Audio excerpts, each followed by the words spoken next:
Well, it was what I characterize as the most challenging professional experience that I had ever encountered. I had worked for agencies most of my career life, which meant that I could work for Play School Toys or an Armour or Kimberly-Clark and do whatever was needed for that particular program or assignment. But when I jumped ship from agency to the corporate world, I jumped into the largest corporation in the world, which was the Bell System, headed by AT&T and with all the operating companies.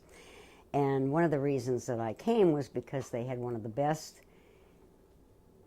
overarching programs of public relations that ever existed. It was a magnificent organization for public relations, and we won't go into that because that's a textbook unto itself. But along in the early 70s, the United States Attorney General decided that he was going to take on the Bell System and AT&T, and that it was a monopoly, and indeed it was. There were other mom and pop operations of telephone companies out there, but AT&T was by far the largest. It had 1 million employees. Most people used the Bell System. They knew to call one person to get everything fixed as far as their telephone service was concerned. But the government took AT&T to court to break it up in the good cause of competition.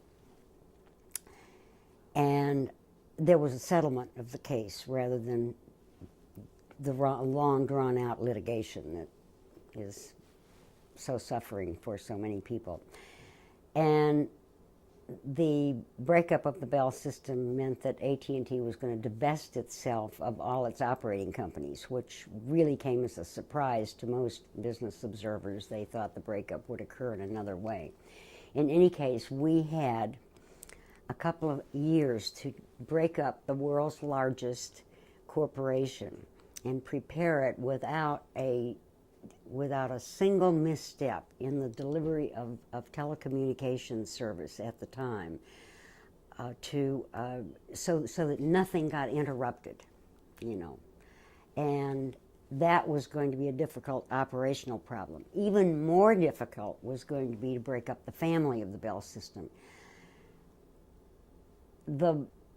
It was the most remarkable corporate culture that I have ever encountered. The people of that operation were so devoted to delivery of telephone service.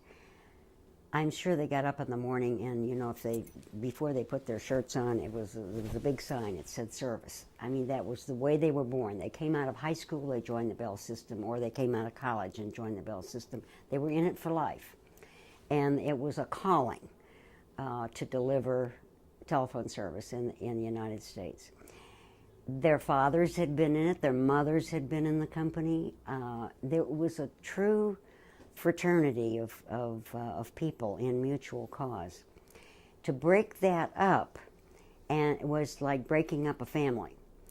And first of all, they didn't believe it. They didn't believe that it would happen. They didn't believe that their government would do it, which is a sidebar.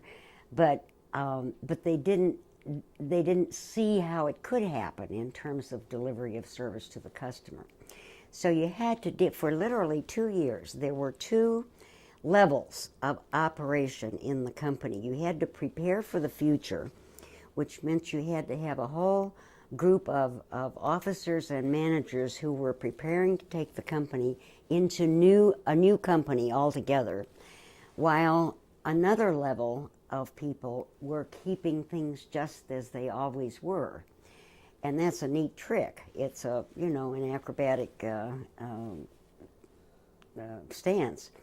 So anyway, we had to, at the same time we were delivering service to the customer and trying to keep employees optimistic about the future, we were trying to prepare them for an entirely new company. And some of the people who were next to them at the desk and had been next to them at the desk for 20 and 30 years were going to be leaving. They were going to be staying say, with AT&T, whereas the other person was going to go off with a new company. In my case, the new company was called Ameritech. And suddenly your colleagues were going to become your competitors at the stroke of midnight. And that happened. Bringing those employees into a new company, getting them to transition their loyalties, which had been all of their work life, from the Bell system to a new company, which had a brand new name, and officers, brand new officers, was a tremendous challenge. Interestingly, on the customer side, the customers, in my observation, didn't notice the change too much until something happened where they need service. And that didn't happen maybe until after 4 months later, after the breakup, or a year. But whenever they had a problem, they did what they always did. They called the phone company and they said, my phone is out, or I'm having difficulty with the wiring, or I need a new phone or new something. And they would call the phone company. One of the hardest things we had to do was to teach our employees that they couldn't be everything anymore, and they couldn't fix everything. Legally, the government did not permit them to do everything as they had done before, and they would have to say to a customer, you have to look in the yellow pages. And that cut them like a knife, because they wanted to solve the customer's problems. And the customer, of course, was indignant. Why can't you do it? You've always done it. Well, there was the breakup of the Bell system, and the customer would say, what is that? I didn't read about that. What are you talking about? Well, anyway, you can see that there were a multiplicity of problems concerned in that corporate action. And it was fascinating to live through, challenging to prepare for, certainly challenging to carry it out. And there are still problems today. I mean, here we are, almost 20 years later, and the telecommunications industry hasn't settled down yet.